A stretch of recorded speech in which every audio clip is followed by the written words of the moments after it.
મહંત સ્વામી મહારાજ 83 વર્ષની ઉંમરે પોતાના જીવનમાં એક પોઝિટિવ ચેન્જ લાવ્યા.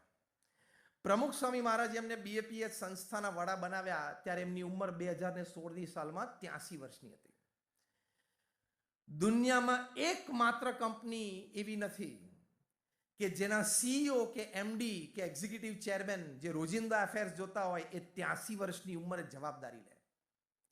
કોઈ 83 વર્ષની વ્યક્તિ ઘરના 5 સભ્યોની પણ જવાબદારી ના લઈ શકે. તમારા ઘરની આજુબાજુ કોઈ 80-90 વર્ષની વ્યક્તિ હોય તો આખો દિવસ શું કરે તમે જોજો.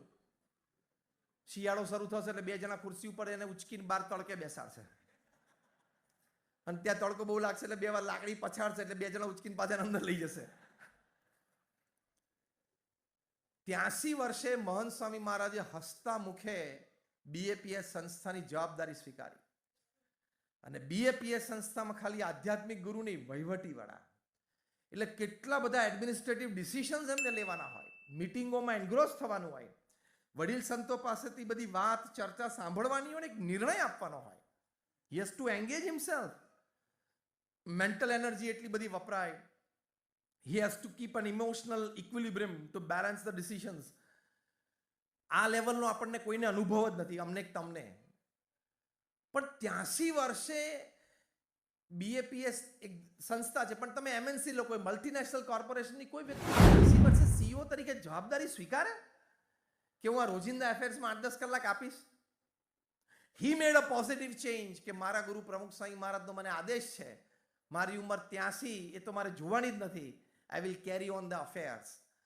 અને આ બધી વાતોમાં પહેલાના વર્ષોમાં એ કંઈ બહુ ભણેલા નહીં, છતાં એ પૂર્ણ રીતે ભણીને અત્યારે આ બીએપીએસ સંસ્થાનો આટલો મોટો બધો વહીવટ ચલાવે છે અને પરફેક્ટલી ચાલે છે. Where Pramukh Swami Maharaj left, he started. Same speed, rather double. Pramukh Swami મહારાજની એવરેજ આવી દર 15મા દિવસે એક સંસ્થાની ભેટ. 2016 થી આજે 2023 મહંત સ્વામી મહારાજની એવરેજ આવી દર 8મા દિવસે એક સંસ્થાની ભેટ. He has doubled the speed. આવો positive change physical, mental, emotional બેલેન્સમાં આપણે લાવી શકીએ